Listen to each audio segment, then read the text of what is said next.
그래도 모의고사가 조금 아깝더라고요.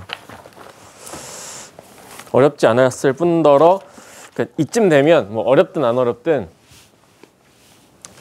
확실히 수학은 선택이 쉽고 공통이 어렵다. 이거를 일단 전제로 이제는 깔고 가야 되지 않을까 싶어. 작년에도 그랬고 작년에 모의고사 내내 그런 분위기가 있었고 수능 때 결국엔 진짜 그랬고 올해 3월에 또 그랬고 그러니까 이게 작년에 그냥 수능 한번 그렇게 냈던 게 아니라 그러니까 이런 거죠. 선택 과목에 어렵게 냈을 때 확통, 기하, 미적의 난이도 차이가 확 나버리면 작년처럼 그 변환 점수 차이가 커진단 말이야. 그럼 과목에 따른 유불리가 계속해서 논란이 될 거라고요. 그러니까 그런 걸 조금이라도 좀 완화하기 위한 방법으로 뭘 택했냐? 결국엔 킬러 문항, 그러니까 변별력을 가질 수 있는 문항은 다 공통에다가 내고 선택 과목은 비교적 상대적으로 공통보다는 좀 평이하게 문제를 내는 방향으로 가는 게 아닌가. 물론 이제 이거는 뭐 상대평가 한 번 보고 할 얘기는 아니지만 어쨌든 작년에도 계속 그런 분위기가 쭉 이어져 왔고 이번에 또 그랬으니 물론 한 이제 6월 대수능 모평까지 보면 좀 이제 윤곽이 드러나겠죠. 네. 아무튼 그래요. 그리고 작년에 분명 미적분과 다른 과목 간의 그 격차가 조금 났었는데 그로 인해 뭐 점수를 잘 받으려면 미적으로 가야 한다 라는 말들이 많았으나 그건 미적을 잘했을 때 얘기인 거고 그게 더 심해지지 않도록 분명히 이제 조율은 할 거란 말이지. 그럼 그로 인한 방법은 선택의 변별력을 낮추는 것밖에는 사실 방법은 없거든요. 선택 과목의 원점수가 낮아지면 낮아질수록 점점 더 격차는 벌어질 수 있거든. 그러니까 변별력을 갖출 거면 공통에서 내자. 요거를 그냥 좀 선택한 것 같아요. 사실 그게 그리고 출제하는 사람의 입장에서는 쉽게 말하면 안전빵이야 그게. 논란을 좀 줄일 수 있는 방법인 건 맞아요. 그러니까 평가원에서도 그런 걸 염두에 하는 걸 수도 있죠. 물론 이번 시험은 경기도교육청에서 출제한 문제입니다. 6월 대수능 모의평을 봐야 이제 좀 감아 오겠지. 아무튼 그래서 수원수투보다는 확통이 수월했어요. 그리고 이번 학기에 어쨌든 여러분들이 수원수투보다는 확통에 그래도 더 치중해서 공부를 할 거기 때문에 확률과 통계 점수가 뭐 한 26점 크진 않지만 여기서 그래도 점수를 좀 받아야 되지 않을까 라는 생각이 좀 들더라고요. 끝나고 나서 보니까. 자, 뭐 아무튼 뭐 지나간 거는 이제 틀렸던 거, 못 풀었던 것만 체크하고 넘어가면 되겠죠. 미리 얘기하자면 다음 두 번째 시간에 요 풀이를 살짝 시험지를 좀 한 번은 잠깐 볼 거거든. 그러니까 그 모의고사 시험지에서 제일 가운데 확률과 통계 한 장을 빼면 요렇게 하나 떨어지거든. 요게 확률과 통계예요. 확통은 제일 가운데 있어서 하나만 떨어지거든. 요 한 장을 이렇게 빼가지고 그냥 교과서나 수능 특강에다가 끼워 놓으세요. 중간고사 끝날 때까지. 요거를 다 이제 해결할 때까지. 됐죠? 그렇게 봅시다. 요거는 잠깐 이따가 같이 풀어보도록 하겠습니다. 총 8문제였는데 앞에 4개 정도는 좀 여러분들이 잘 했으면 쉽게 할 수 있는 거라고 생각이 들고 그 뒤에 4개가 이제 결국엔 좀 필요한 건데 너무 어렵다 싶은 문제는 사실 아니에요. 뭐 이따가 같이 잠깐 얘기는 해보기로 합시다. 일단 교과서로 가서 교과서 문제부터 보죠.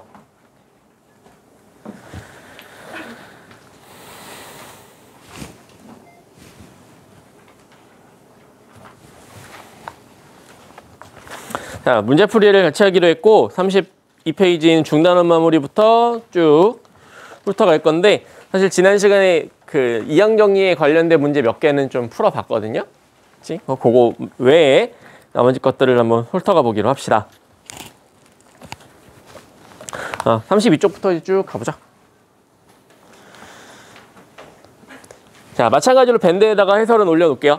그러니까 좀 건너 빠지는 문제들은 보고 꼭 확인을 하고 아무튼 문제를 풀고 넘어가기로 이렇게 해봅시다. 자, 33쪽부터 한번 쭉 지나가면서 볼까?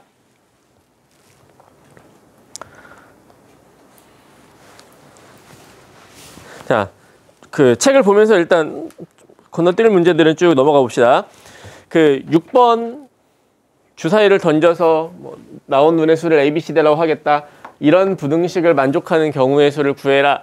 이게 우리 교과서에서 정리했던 그 함수의 개수 구하는 문제와 똑같다는 걸 좀 느끼면 풀 수 있어요. 그죠? 자, 순서가 이미 정해져 있으니 뽑을 때 순서를 정할 필요가 없다. 그러니까 뽑는다는 게 무슨 의미냐 잘 납득이 안 되면 이제 두 번째 단원에서도 계속 주사위가 등장하게 될 텐데 주사위를 던지는데 도대체 무슨 숫자를 뽑는 거냐. 주사위를 던질 때 이제부터 나는 전지전능한 신이다 라고 생각하는 거야.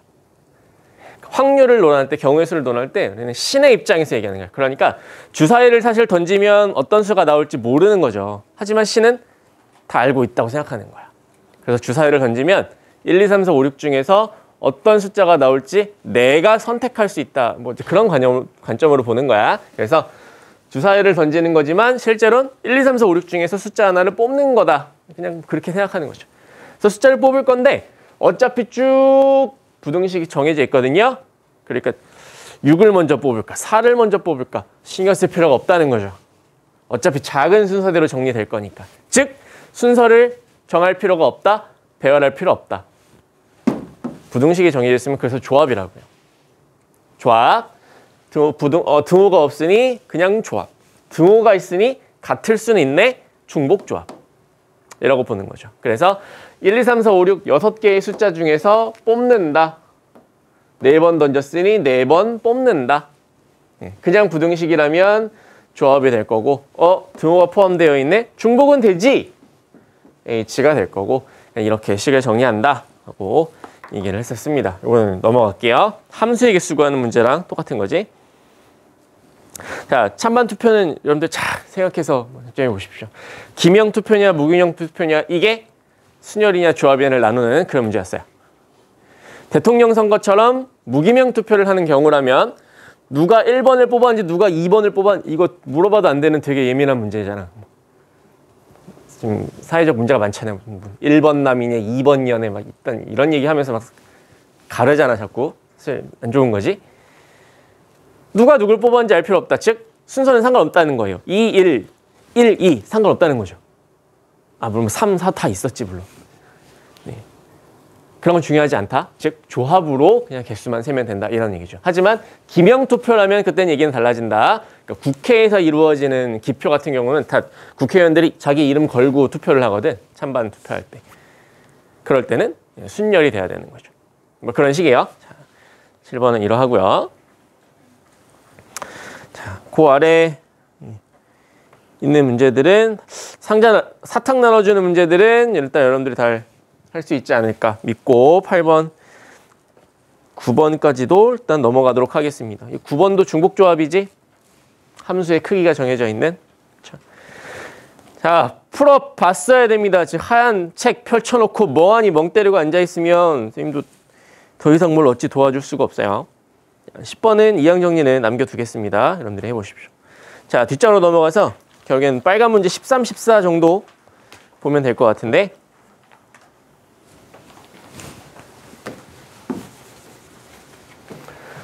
요거는 수업 시간에 설명한 반이 있고 건너뛴 반이 있어서 그런데 혹시 이거 우리 했니? 방정식의 정수해의 개수 구하는 문제 풀면서 선생님이 책에 없는 거 몇 개를 더 밑에다 적어놨었죠.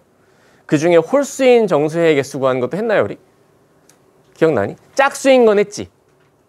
사탕을 10개를 나눠줄 건데 짝수개로 나눠줘야 된다. 그때는 어떻게 하기로 했어? 짝수개면. 사탕을 2개씩 묶어주자 그랬죠. 그러니까 예를 들어 X, Y, G한테 합쳐서 10개의 사탕을 나눠주는 문제다. 얘 정수의 개수를 구하는 게 사탕 나눠주는 문제잖아요. 얘를 나눠줄 건데 X, Y, G가 0 또는 짝수더라. 이렇게 나눠주는 방법을 우리는 사탕을 1 플러스 1 2개씩 묶자 이렇게 정리를 했었어요. 그래서 10개가 아니라 5묶음으로 묶어버리자. 그렇게 해서 주면 못 받으면 0이고 받기 시작하면 2개, 4개 이렇게 받을 테니 다 짝수만 나온다. 이거였다고. 그래서 5묶음으로 나눠주자.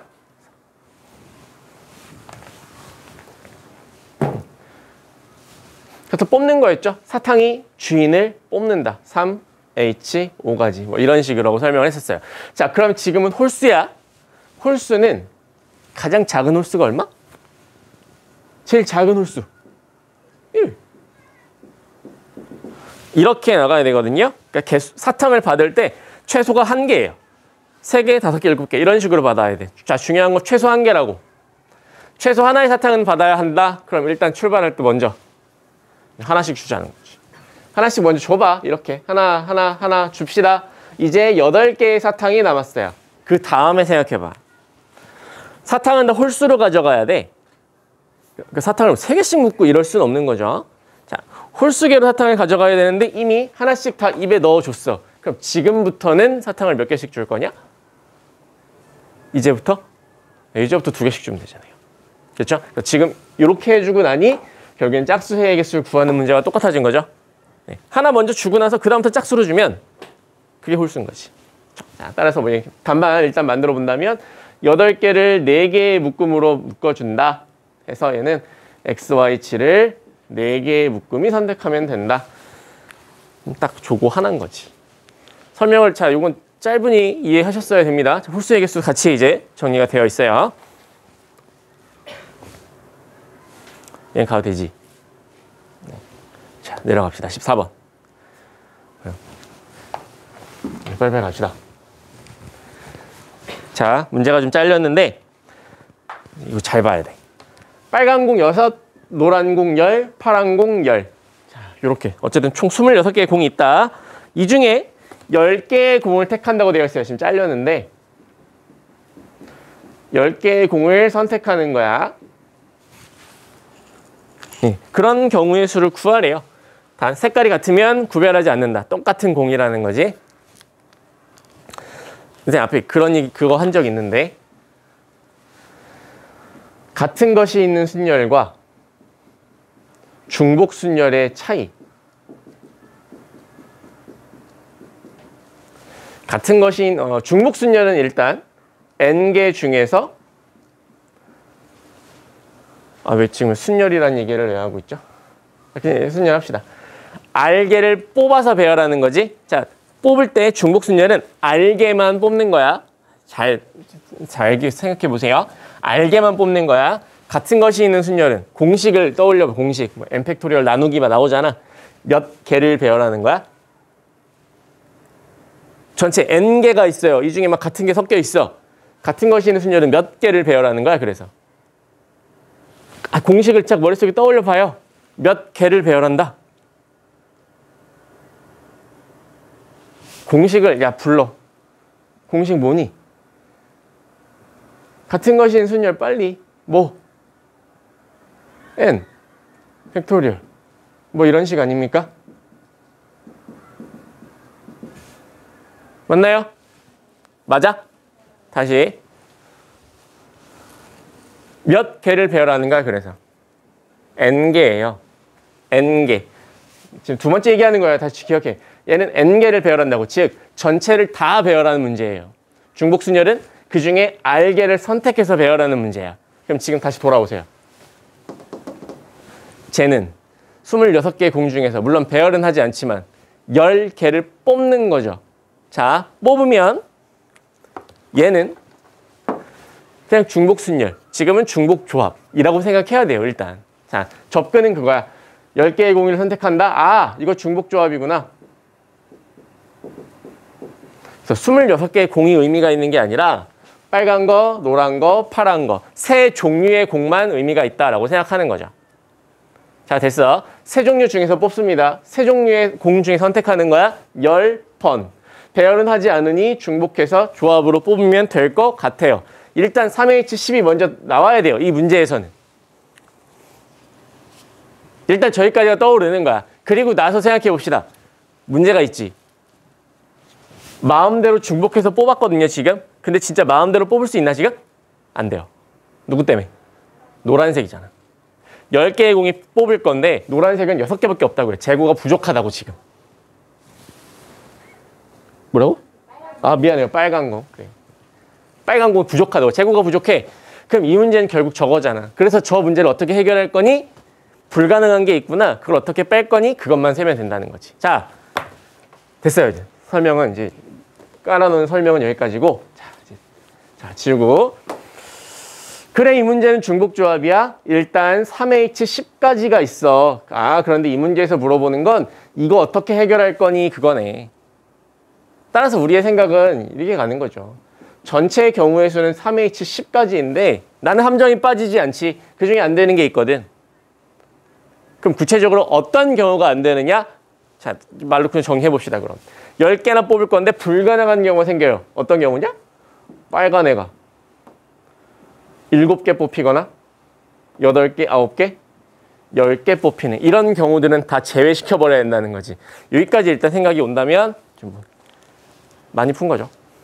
일단 저것만 세면 되는 거야. 갑시다. 야, 이쯤 되면 저거 그냥 하나하나 다 손으로 셀 수 있을 것 같지 않니? 우리에게 시간은 많아요. 종이에 여백도 많아. 학력평가 생각해봐. 시간 얼마나 많이 남았냐. 모자랐어? 그럴 리가 있나요? 시간 많이 남잖아요. 종이에 여백도 이렇게 많아요, 여러분. 써도 돼, 사실. 자, 멋있게 풀려고 하지 말고. 그럼 가봅시다. 이걸 세면 되거든? 그럼 빨리 로마 숫자 써야지. 빨간 공이 7개일 때 어떻게 구할까? 써놓고 생각합시다. 밑에다가 빨 7, 빨 8, 빨 9, 빨 10 써놓고 풀어야죠. 세야지. 해보자. 빨간 공이 7개였다고 한번 쳐보자. 근데 세는 게 아니고 사실 방법은 있을 거야. 가자. 물론 세도 되지만. 빨간 공 7개를 뽑은 상황을 세는 거거든요. 그럼 이미 빨간 공 7개가 뽑힌 거잖아. 뽑아. 지금 공은 많다고 생각하는 거예요.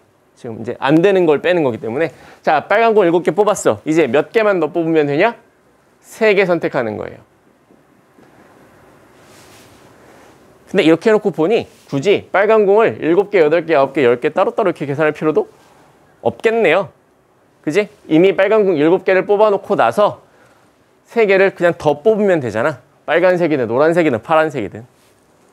그지? 방법은 그거네요. 따라서 3개의 공을 더 선택할 거야. 빨강, 노랑, 파랑 중에 3개를 더 중복조합으로 뽑을 거야.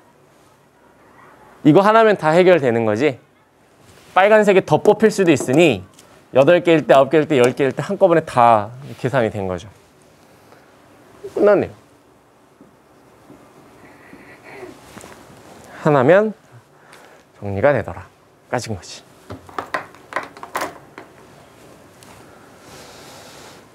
자, 여기까지가 중단원 마무리였습니다. 꼭 그냥 넘기지 말고 나중에 시험 때 가서 어떻게 푸나 한번 봐야지 라고 생각하지 말고.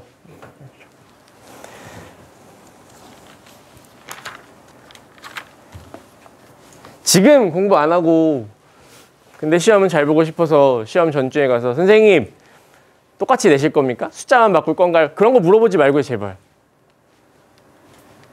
아, 어렵지 않게 낼 거예요. 그러나 지금 공부하지 않고 나중에 풀이를 외워서 요거랑 똑같이 나온다 그랬지? 라는 그 말만 믿고 공부하는 친구들이 유리하게 시험을 만들 수는 없는 거야, 그치? 그냥 믿으세요. 지금 하면 결과도 좋을 거라고 생각하십시오. 그럼 해봐. 난 어렵지만 쟤네들도 다 어렵더라 라고 생각하세요. 그럼 됩니다. 자, 대단한 마무리 얼른 넘어갑시다. 35쪽 대단한 마무리부터 가봅시다.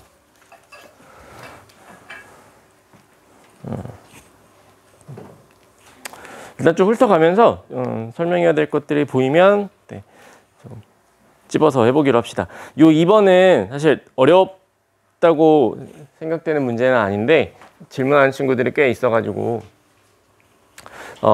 해설지나 이제 다른 그 인터넷 강의 같은 이제 경우에 좀 설명하는 내용들이 좀 달라서 좀 혼란이 있는 것 같아요. 이런 문제야. 그러니까 원순열과 좀 유사한 그런 성격의 문제라는 거는 우리는 알거든. 그러니까 대체로 이제 경우의 수를 구할 때 대부분의 이제 해설지나 이런 경우에서 경우의 수는 기본적으로 계속해서 곱셈으로 연결해 나가는 거예요. 그러니까 뭐 예를 들면 이게 이제 학생들이 다른 이제 수업을 통해서 이렇게 익혔던 그런 방법들인데 지금 이 문제를 보고 고유번호라는 그런 용어를 쓰더라고요. 그러니까 다뤘던 어떤 교재 인터넷 선생님이. 그러니까 지금 이 자리를 보면 이렇게 왼쪽에 앉는 건 고유번호 1번 이래 뭐 이렇게 이름을 붙여놨어요. 오른쪽에 앉는 건 고유번호 2번이래. 그러니까 이 그림을 전체적으로 보고 1번에 앉는 건 모두 다 똑같고 2번에 앉는 건 모두 다 똑같다 뭐라는 그 특징을 발견한 거야. 사실 알죠. 이렇게 회전시켜 보면 정확하게 포개지는 위치니까 포개지는 거니까 당연히 공통되는 부분이지 라고 알 수 있어요. 그러니까 고유번호가 1번, 2번이니까 두 가지가 있고 그 다음엔 뭐 원순열이야. 기본적으로 쟤는 원순열이다. 뭐 이렇게 이제 접근을 하는 거야. 근데 이 결과나 사실 똑같은 게 선생님도 설명할 때는 그냥 일관성 있게 설명을 하고자 선생님 그냥 나눗셈을 계속해서 사용을 하려고 하는 거예요. 원순열을 하든 뭘 하든 배열하는 방법만큼 나눠주겠다. 나눗셈을 계속 얘기를 하는 거야. 학생이 8명이었으니 8명이 일단 자리에 앉아보자 하고 앉을 땐 8팩토리얼이란 거예요. 어느 자리에 앉든 일단 사람이 앉는 건 8팩토리얼이에요. 8명이니까. 그리고 나서 생각해보니 돌아가면 겹치는 경우가 생기더라. 똑같은 의미잖아 사실. 그래서 90도만큼 회전할 때마다 얘가 이렇게 돌아갈 때 자리가 똑같이 포개지면 분명 사람들의 배열도 중복될 것이다. 그대로 이렇게 앉는 경우가 생기니까. 그래서 4가지만큼 중복된 경우가 생길 테니 저는 4로 나눠주겠다. 그러니까 아이디어는 이거였거든. 사실 같은 의미잖아. 그죠? 그러니까 접근하는 방식, 설명하는 방식이 조금의 차이가 있었을 뿐 똑같은 얘기거든요. 그러니까 사실 여러분들 혼란을 느낄 필요는 전혀 없는 거예요. 그러니까 마음에 드는 방법을 택해서 가되 저렇게 생각할 수도 있구나 알고 지나가면 되는데 값은 같잖아. 근데 이걸 전혀 다른 개념이라고 좀 혼동을 하면 좀 나중에 좀 위험하죠. 근데 아무튼 뭐 그래 둘 다 맞는 방식이야. 근데 다른 건 몰라도 이거는 셈이 아닌데 내게 좋아.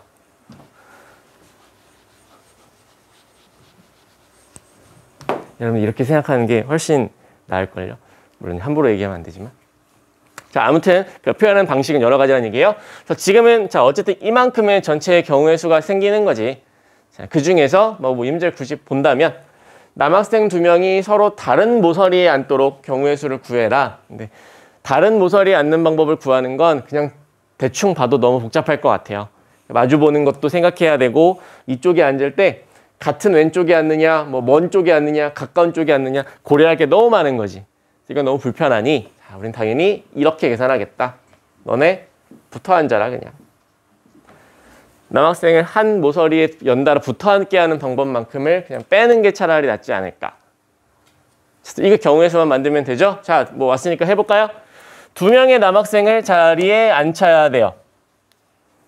그럼 지금 딱 왔을 때는 텅 빈 식탁이지?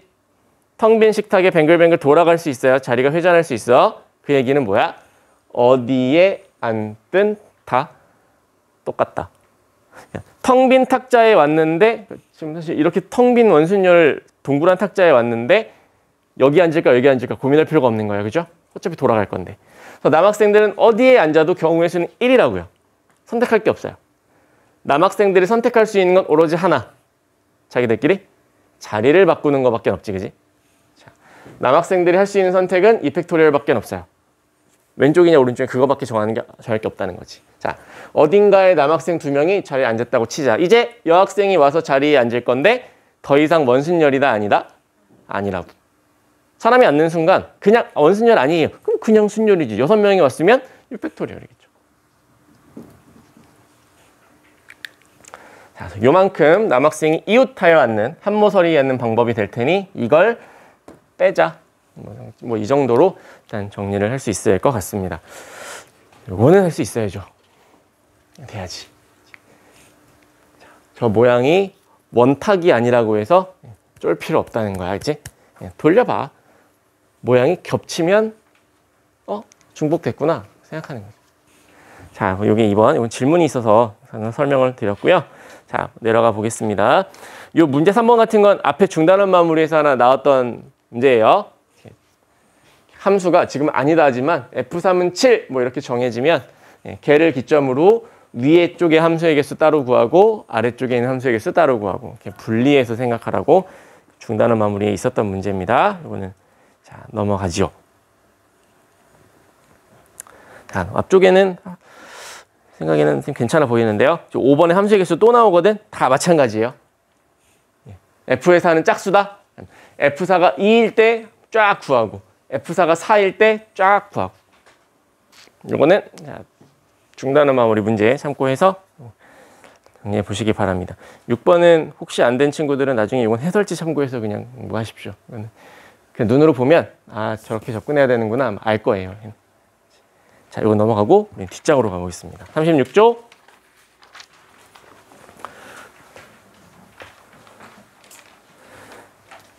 (36쪽) 7번 잠깐 볼래?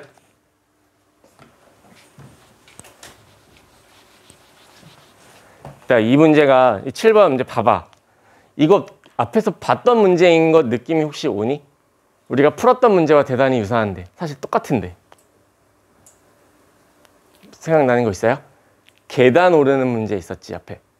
계단을 한 칸 오르거나 두 칸 오르는 방법. 사실 지금 그 문제와 똑같은 거예요. 해보면 그거랑 같이 생각하면 됩니다. 그래서 우리 n7의 값을 구하는 건데 그러니까 이런 원리로 생각하면 돼요. 자, 봐봐. n5가 있었어요. 그러니까 자연수 5를 이렇게 여러 개로 쭉 쪼개는 방법들을 쭉 이제 나열을 한 거지. 그럼 거기다가 맨 뒤에 더하기 2를 전부 다 붙여주는 거예요. 그러니까 이렇게 나열한 데다가 맨 뒤에 더 플러스 2, 플러스 2, 플러스 2, 플러스 2, 2를 하나씩 더 붙여주는 거야. 그러면 여기에다가 2를 하나 더 붙여주면 걔네들은 전부 다 자연수 7을 나눠주는 방법이 돼요. 5에다 2를 더했으니까. 마찬가지 n6에다가 n6이라 하면 6을 자연수로 1과 2로 쪼개는 방법들을 말하는 거였거든. 거기다가 맨 끝에다가 1을 전부 다 붙여주면 이런 방법들에 전부 다 뒤에다가 1 다 붙여주는 거지. 하고 나면 얘도 마찬가지 자연수 7을 쪼개는 방법이 된다는 거야. 결론적 결과를 말하면 자연수 7을 쪼개는 방법은 5를 쪼개는 방법 개수, 6을 쪼개는 방법의 개수.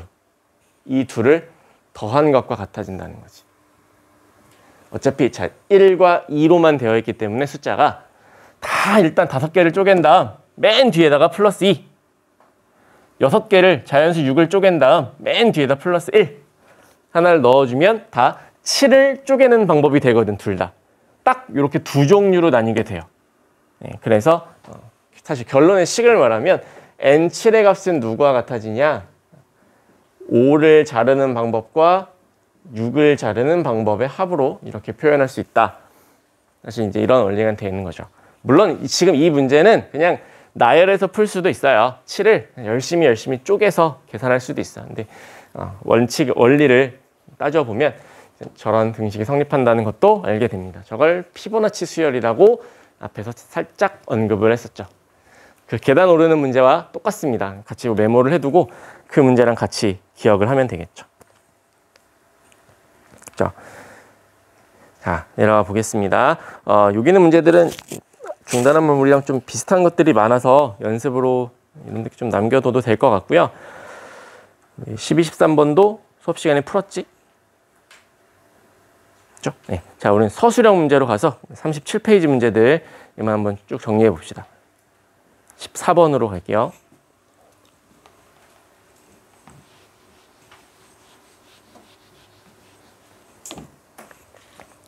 그 서술형이라고 되어 있는 김에 잠깐 얘기를 하자면 서술형 문항을 작성하는 방법은 뭐 여러분들 좀 부담이 될 수도 있을 텐데 어쨌든 시험에 서술형 문항이 있으니까 최대한 여러분들의 입장에서 생각을 할 거예요.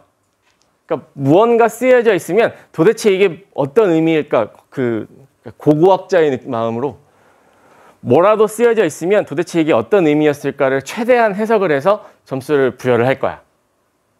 서술형에. 그러니까 완성된 문장이 아니어도 괜찮고 그냥 뭐 1번, 2번 해가지고 제목만 써놔도 괜찮아요. 아, 이게 이런 계산을 했구나 라는 게 이해만 되면 점수를 다 부여를 할 거야. 어떤 정확한 식이나 뭐 완성된 문장 이게 아니어도 괜찮다고, 확률과 통계는. 그런데 그냥 앞뒤 맥락 다 자르고 덩그러니 계산식만 딱 나와 있거나 공식을 외웠다든지 뭐 당연히 이건 이렇게 푸는 거지 라고 딱 아주 명료한 계산만 딱 제시되어 있다 하면 왜 이런 계산을 했는가에 대한 설명을 알 수 있는 방법이 없잖아요. 그렇죠? 그러니까 분명 답이 맞았으면 아, 이 친구는 분명히 알았어 라고 생각은 해요. 심증은 있어. 하지만 서술형인데 뭔가에 대한 서술이 있어야 점수를 부여를 하잖아. 그냥 애매하게 어떻게든 그냥 작성을 해놓으면 선생님이 다 해석을 하려고 최대한 애를 쓸 건데 적혀있지 않은 것에 대해서는 점수를 어떻게 부여할 수 있는 방법이 없죠. 그러니까 여러분들은 문제를 풀 때 뭐 예시를 들어도 좋아요. 예를 들어서 문제를 풀어도 좋아. 뭐 사탕을 나눠준다 이렇게 설명을 해도 좋고 아니면 그냥 뭐 몇 개 중에 몇 개를 뽑는 방법의 수와 같다. 뭐 이렇게 그냥 한 문장을 써놓고 풀어도 좋고 그러니까 그 정도의 설명만 있으면 충분하지 않을까. 그러니까 분명 그렇게 어려운 문제를 내지는 않을 거거든요. 서술형은 서술에서 풀 수 있을 수준의 문제를 낼 거기 때문에 그냥 계산을 하는 것보다는 그러니까 이 문제를 다른 사람에게 설명해 준다. 그 정도의 마음으로 이제 작성을 하는 거죠. 어쨌든 여러분들은 아무튼 그렇습니다. 형식에 구애받지 않고 그냥 풀면 된다. 단 말하지 않아도 알 수 있는 방법은 없으니 서술하지 않았는데 점수를 부여할 수 있는 방법은 없다. 그 정도로 일단 이해를 하시면 될 것 같습니다. 참고로 1회고사에는 서술형은 2문제예요. 6점짜리랑 6.5점짜리가 될 것 같아요. 아무튼 서술할 수준의 문제를 드릴 거니까 서술해서 푸시라는 거죠. 알지? 쳤어 카메라? 괜찮아? 치는 건 괜찮은데 저 넘어지면 안 돼. 부담되지. 카메라 저거 카메라 지금 돌아가고 있니? 잘 돌아가고 있어? 카메라 깨지면 안 돼. 내가 당근에서 힘들게 산 거야.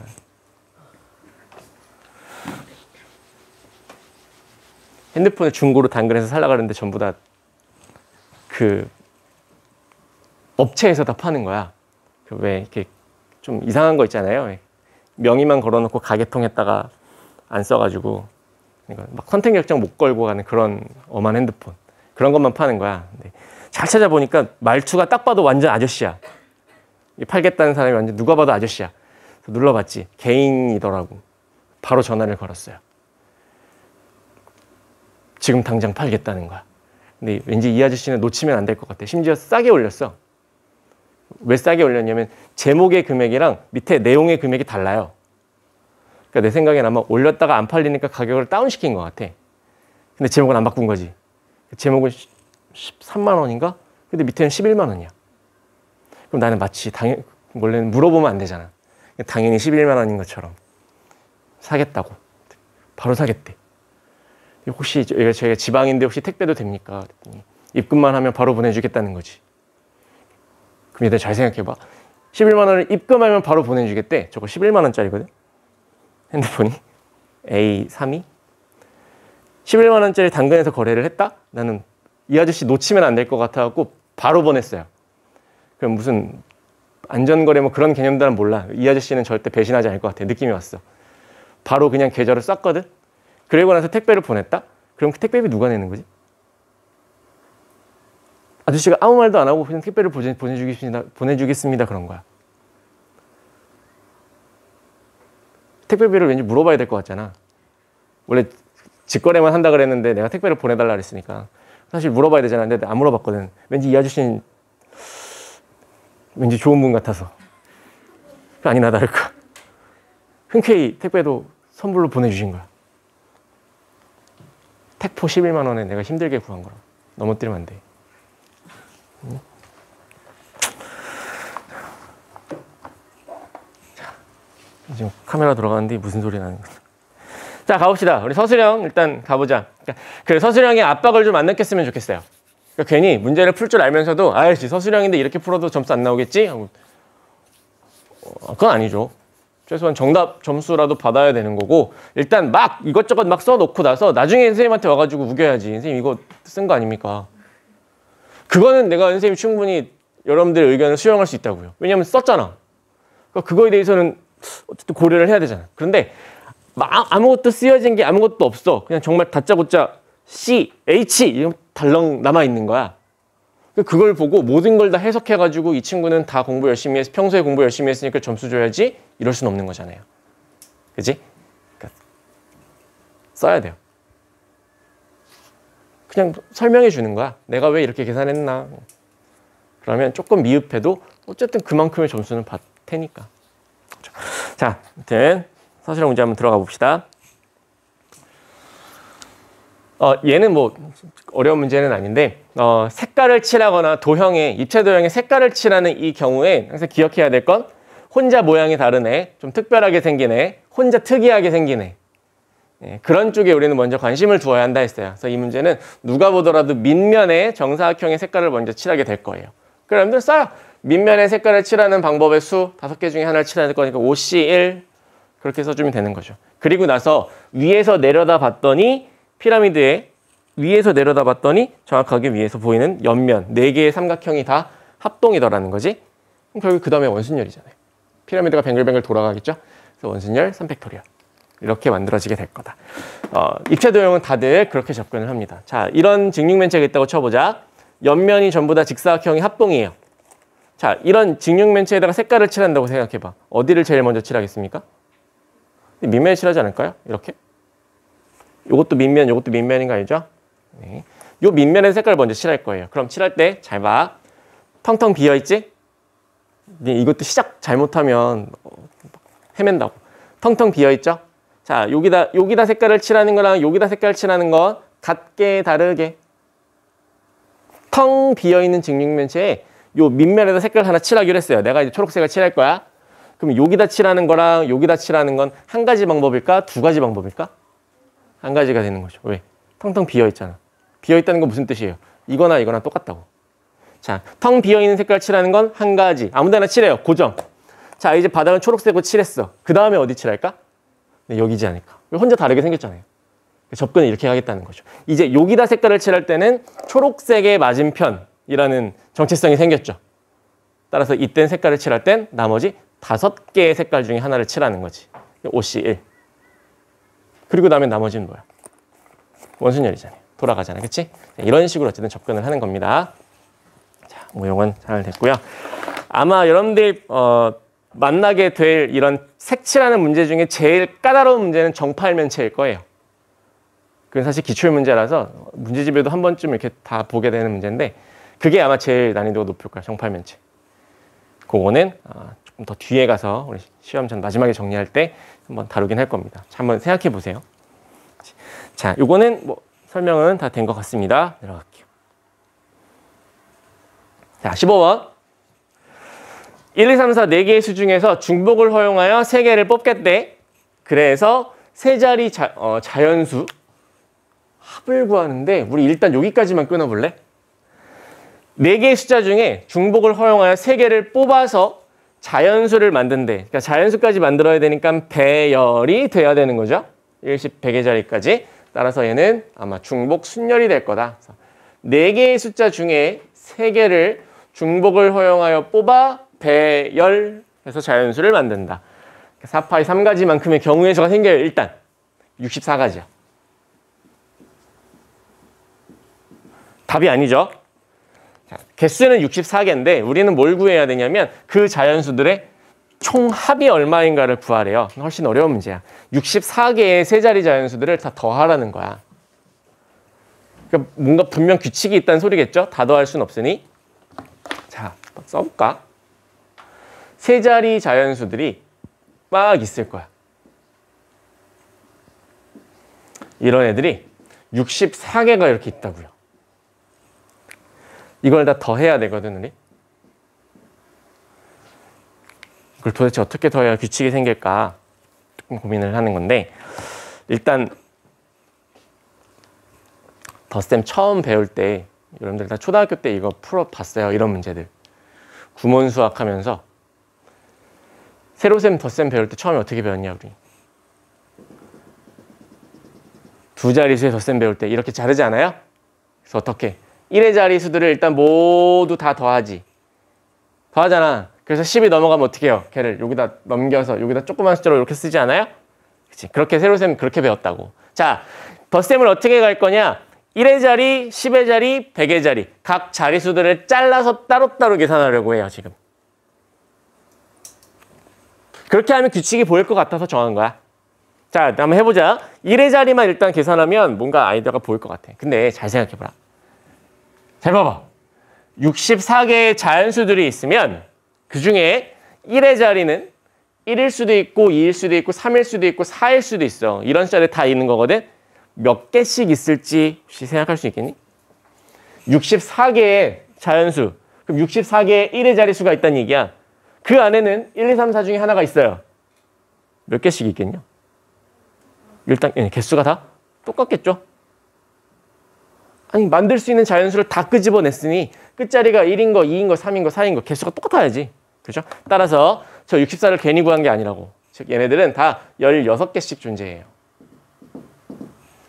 그럼 일단 1의 자리수의 합이 얼마인지는 구할 수 있겠다. 그치? 1이 16개니까 16이고 2가 16개니까 32 이런 식이란 말이야. 자, 따라서 1의 자리수를 다 더한 것 이렇게 써놓을게요. 1의 자리만 일단 모두 다 더하면 이거부터 더하면 되잖아요. 10이 16개씩 있더라. 아, 160이 나오는구나. 1의 자리 하나만 더 더했더니 160이었던. 이제 똑같은 방식으로 10의 자리와 100의 자리도 계산하면 되는데 이제 그럼 혹시 방법이 보이나요? 해보다 많아. 어때? 10의 자리, 이 가운데 있는 숫자들만 뚝 빼놔도 어때요? 이 10의 자리에 있는 숫자들의 구성은 얘하고 똑같겠지? 그래? 16개씩 나올 거라는 거야. 그러니까 다 떼놓고 보면 64개의 숫자들이 있으니 이 안에 1, 2, 3, 4로 되어 있는 숫자들이 각각 16개씩 나왔을 거다. 그 얘기는 뭐야? 더하면 이 자리도 합이 160이었을 거라는 거야. 그럼 이제 조심해야 될 것. 숫자의 합은 160인데 이게 진짜 160이냐 그러면?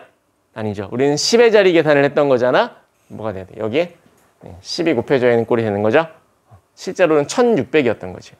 10의 자리 수를 더하면 1600. 같은 방식으로 100의 자리에 있는 수도 모두 다 더하면 160이 됐을 거예요. 여기도 16개씩 숫자가 있었을 테니. 따라서 160이고 우린 100의 자리 수를 계산한 거니까 100을 곱하자. 즉 16,000이 있었겠죠. 해서 1의 자리와 10의 자리, 100의 자리 수를 각각 따로따로 계산한 결과가 이만큼이라. 요 세 수의 합이 답이 되는 거겠지. 자, 뭐 이건 하나. 조금 처음 본 얘기긴 하네요. 같이 문제를 하나 풀어봤습니다.